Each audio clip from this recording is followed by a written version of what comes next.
Our lead story tonight is, of course, of Cyclone Tauktae and its impact it's had. It's going to be hitting Gujarat anytime now. Landfall is expected around this time. But of course, it hit Mumbai hard today, though the eye of the storm was not actually in Mumbai. But wind speed recorded, which Aditya Thackeray said was the highest ever in Mumbai. And of course, heavy rainfall. Purva joins me for more on how Mumbai was impacted by this. The Mumbai airport has also been shut now till 8 o'clock. Purva, you were out there reporting this cyclone. What was it like for you in Mumbai? Aditya Thackeray saying these are the highest ever wind speeds.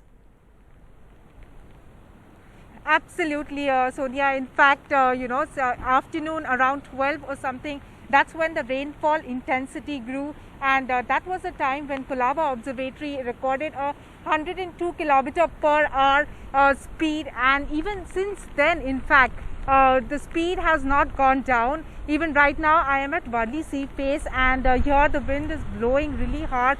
And if I can ask my camera person to just show you around, there are trees have been uprooted. In fact, the BMC has said there are over 400 complaints which came where trees got uprooted. About 26 complaints where houses and slabs of houses fell across Mumbai. However, no one is hurt in that. And complaints of short circuit also recorded in Mumbai. But the good part is in this, the human life is not lost. So that is something that is really commendable because this, as Aditya Thackeray also said, this is the highest wind speed. As well, the rainfall was continuously on from afternoon. Early morning it started, but from afternoon it picked up speed, and it's just going on even now. So basically, Mumbai, Bandra Worli Sea Link, which is right behind me, that is shut for traffic since morning. It's a cable suspension bridge, so definitely it is shut for traffic. And also the Mumbai airport, it also shut its operation. It's not even now. The latest is that the Mumbai airport is shut till 10 o'clock.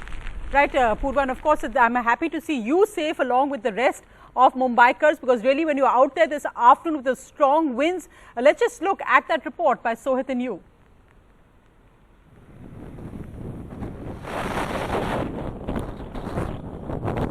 Rough choppy sea along with a wind speed of 100 km per hour. This was the sight at Mumbai's Gateway of India around noon when Cyclone Tauktae was passing through Mumbai.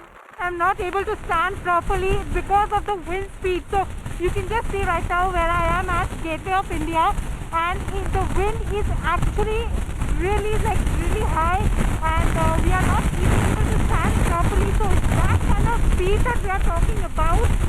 Because of the cyclone, it started raining in Mumbai since early morning on Monday. The cyclone intensified in the afternoon around Mumbai. Mumbai received 184 mm of rainfall, while suburbs received 186 mm of rainfall from morning until evening. But because of high wind speed, many incidences of falling trees were reported across the city. Waterlogging was reported from low-lying areas, and at Bandra Worli Sea Link, a cable suspension bridge, traffic was suspended. Mumbai airport closed its operations from morning until evening. Even if the IMD can predict the cyclone, but still we believe that we should always be ready for the worst and plan for the best. So, and with that as a background, we said we should not take any chances at all. The patients should be at zero risk. The traffic should be at zero risk. So these are more like precautionary measures, not that we have been forced to close this. IMD predicts the cyclone to move towards Porbandar in Gujarat by night with a wind speed of 180 to 190 km per hour. Government said over 12,400 people from coastal areas of Maharashtra were relocated to safer places. But huge concerns were raised. Over 400 people who were stranded on a barge near oil fields at Bombay High. But Indian Navy responded to the SOS by sending ships to provide assistance. A bureau report, NDTV. Well, and the good news from Mumbai, however, is of course no loss of human life, but also that Mumbai cases are down majorly today to 1240 cases down. However, the deaths in Mumbai are also down. Only 48 deaths in 24 hours, that's deaths down by 12, but testing is also down. The positivity rate is still at 7%, that's up by 0.12%. Meanwhile, Delhi cases also dropped today at 4,524, cases down by nearly 2,000. 340 deaths in Delhi. Deaths remain high. In fact, deaths have gone up by 78. But remember, deaths are usually reported 2 weeks or 3 weeks after the case is high. Delhi testing is down by 8,303. But the positivity rate, that's important because the ratio of people testing positive to tests at 8.42%. That's down by 1.9%. So good news from Mumbai and Delhi, and good news overall, at least in official figures in the last 24 hours. India is below 3 lakhs for the first time since April. We're at 2,81,386, cases down 9.5%. Deaths, however, again remain high at over 4,000, up nearly 1%. The tests done in the last 24 hours are also down 14%. Yesterday, of course, was Sunday. But the positivity rate is again down, which that's a good indicator, down by nearly 1%. One big worry, however, is vaccination. Now, just look at these figures. Vaccination in the last 24 hours are down by 60%, and that is hugely worrying. Vishnu joins me for more on that. So, Vishnu, cases going down, but vaccinations going down is really bad news. It's all bad news. The vaccination isn't enough, and the testing certainly isn't. We need both of them working together. Now, India's daily COVID cases dropped below the 3 lakh mark for the first time since the 21st of April, with 2.81 lakh fresh infections reported in the last 24 hours. But 4,106 COVID patients have died since yesterday, and the average daily case dip is for the 8th consecutive day. So that, you would think, is actually welcome news, that things might be getting better. But the question is, how reliable is that? Do we actually know what is happening in the countryside? How many tests are being conducted? And again, that vaccination number, very, very slow. So let's talk a little bit about the process of testing. Now, the average number of cases has been up 6 times since April 1st to its peak on the 9th of May. But the average number of daily tests is up less than 2%. So just look at that first number. If we can just go back to that first number once again. 531% is the jump in cases from the 1st of April to the peak of 3.9 lakhs, close to 4 lakhs. But change this and you will see that the number of tests has nowhere kept pace with what we are actually seeing. The more you test, the more you'll know what the situation is. And presently, India is using just 45% of our testing capacity in the middle of an emergency. The capacity is 33 lakh tests every day. We are presently using only 18 lakh tests a day. And that is abysmal because, again, if you aren't using the existing capacity in the middle of an emergency, we could in fact be in deep trouble. So the number of tests in that graphic that you see plateauing out over the last couple of days, it should have been shooting up because we need to do many more tests. Now let's take a look at the All India graphics. 4,106 deaths today. So again, that 4,000 mark, whenever there is a reduction, it's not very, very large. It's back up above that 4,000 mark. It's crossed 4,000 again after 2 days. But while we've been talking about testing, let's also talk about India's pace of vaccination. And this is a real reality check because the question is this: can India achieve its vaccination target this year? How much longer will we have to wear our masks? So let's bring you some straight facts. India needs to vaccinate 80% of its population. Why 80%? Because with 80% you get herd immunity. Now 80% comes to about 1.112 billion people. That is our target for vaccination. So what is the current rate of vaccination, the pace of vaccination? It's only about 1.8 million per day. It might sound very large, numerically it is, but 1.8 million with this rate, it'll take 3 years and 1 month from today to achieve our vaccination target. We would achieve this target roughly by June when? 2024. Do have to reach the target by the 31st of December this year, which is what the government hopes to do. What do we need to achieve? We need to scale up our vaccinations to 8.95 million vaccines per day. That's about 5 times the current rate of vaccination. Think about that. Is that really going to happen? Now, these are numbers as of now. The vaccines aren't even available. Therefore, if we are to scale up, it can only happen once the vaccines start coming in number. That will happen only sometime in the middle of July. Right, and Vishnu, in fact, what's creating major hiccups is, of course, the huge shortage of vaccines and also the CoWIN app and how it's not really reaching people. It's actually more about people struggling to get vaccines, which is completely the opposite of what India has done in its successful immunization programs in the past. In Delhi, in fact, India's capital, the government has said they've got only 3 days now of vaccine stock left. The enthusiasm for vaccination in Delhi amongst the 18 to 44 age group is apparent in the lines outside vaccination centres and in how quickly slots on CoWIN get booked. But it is held back by the lack of supply. Only 3 days of vaccine stock is remaining in Delhi for this age group.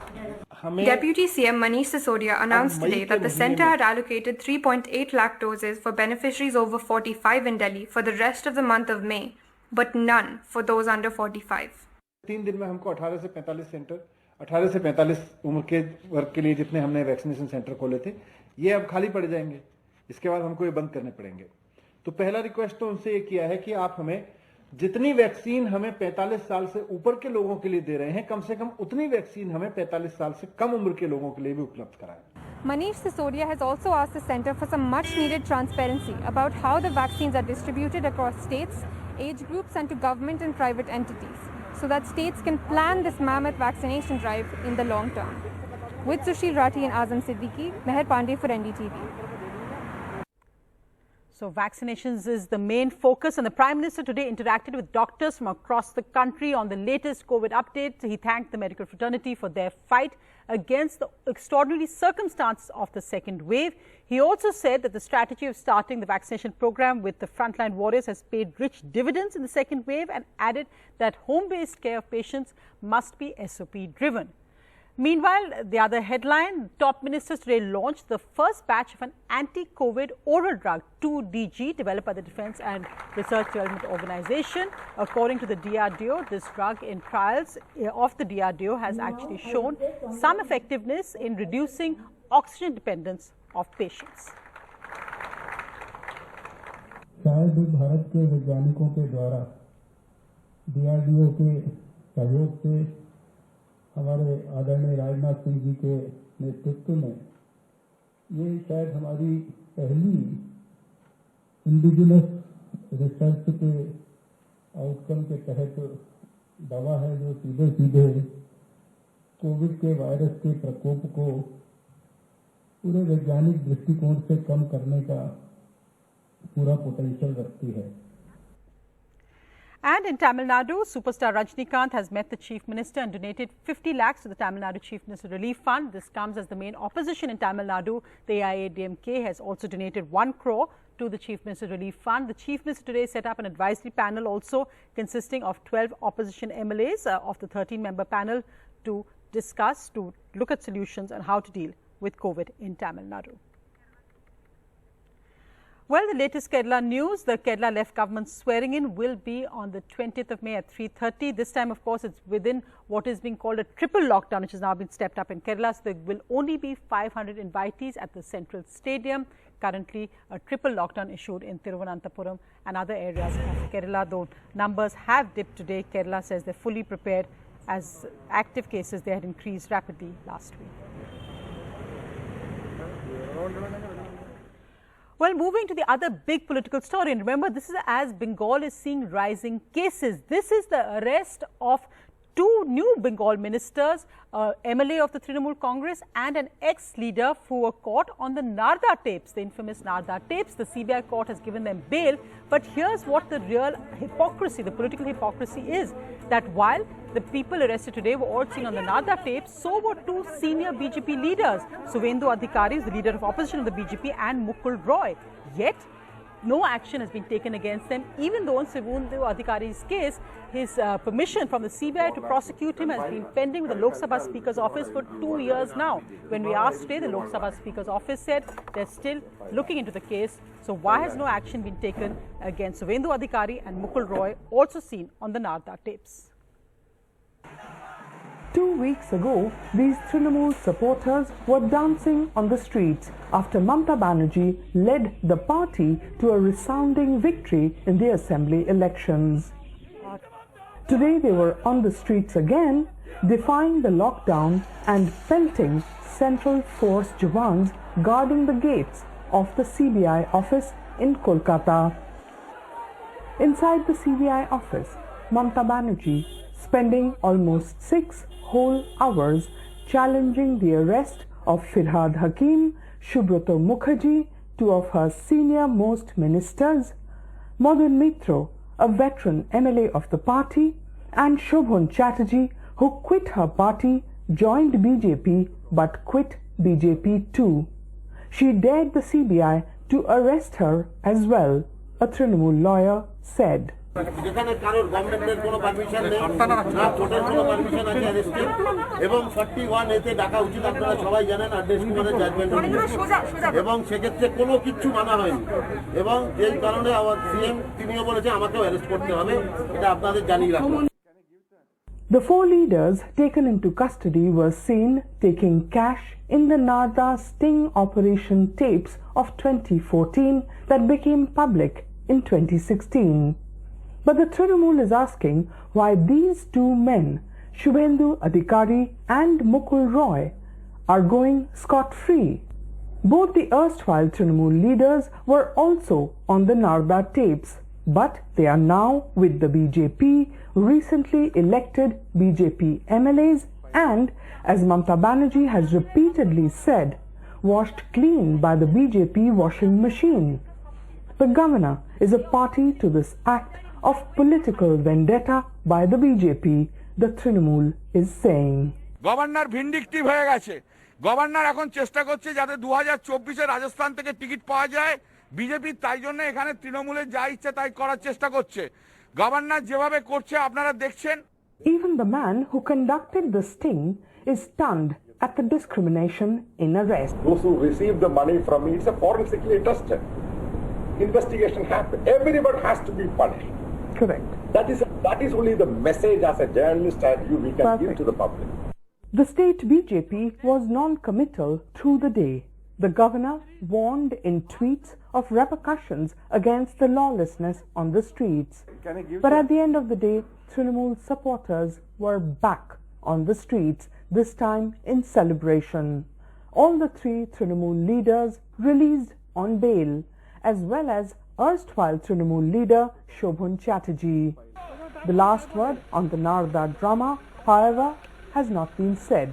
There are reports the CBI may go to High Court against the bails. With Anirudh Tripathi and Arvind Gunasekar, Monadeepa Banerjee, NDTV. And the Delhi High Court has reserved its judgment on whether the Central Vista construction should continue at the time of the pandemic. The petitioner asked that why is the construction going on right now? It's a danger to the right to life and health of workers. The centre says all steps have been taken to protect workers, and the petitioner had been rejected earlier, and as this is a motivated petition to stop the Central Vista construction. Meanwhile, a quick look at the markets. The Indian equity benchmarks are up on Monday as market sentiment has improved after domestic coronavirus cases fell below the 3 lakh mark for the first time since April. The Sensex ended up by 848 points. The Nifty also up by 245 points. Meanwhile, the RBI in a press release has said that the loss of momentum this time around is not as severe as in the first lockdown.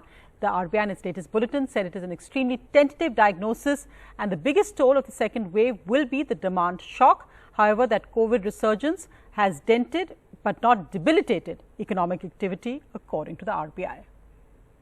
Well, a quick look at some other news. According to a Bloomberg report, Microsoft Corporation has conducted an investigation into their co-founder Bill Gates' involvement with an employee almost 2 decades ago after it was informed in 2019 of his attempt to start a romantic relationship with that person. The board reviewed the matter and held a thorough investigation with the help of an external law firm, the software giant said, but it didn't reach a conclusion to the probe because Bill Gates stepped down before it was completed.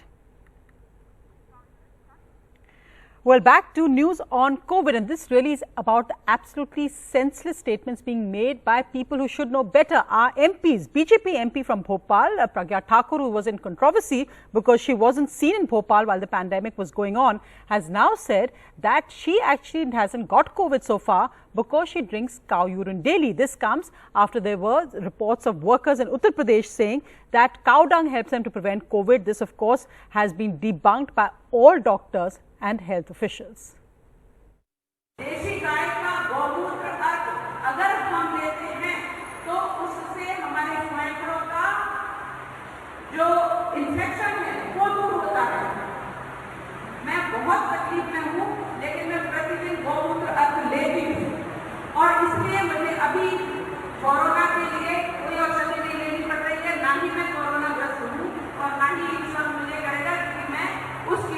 Oxygen का उपयोग कर रही हूँ। गाय का गौमूत्र जो होता है वो हमारे लिए जीवनदायी होता है। No, cow urine and cow dung cannot save you from COVID. So please don't listen to that MP. Listen only to doctors and scientific advice. But meanwhile, we'll end as usual with those who are helping others, the heroes of our times. This report from Maya Sharma in Bangalore. Fresh, nutritious food being prepared for COVID patients and their families who are in home isolation in Bengaluru. We are all Bangaloreans, Bangalore-based working professionals, students, entrepreneurs, people who are in the government field. We are all coming together as like-minded people. We are coming together to serve the community that are in need right now. Our project is called as Food to Your Doorstep. So you can see that we are packing the food packets for all the COVID patients, either COVID positive patients or the families that who are not able to cook for themselves currently. Over 1,000 food packages head out every day across the city. Chapatis, rice, vegetables and sambar, and sometimes eggs and fruit. All this is free of cost to the families from Corona Care, Bengaluru. Me, my mom, dad, we were not in a position even to move around. So my friend said she'll send food from home. So I was like, no, don't do that, because people are even scared to come near our door. Then she made arrangements. I guess she called you people, and then.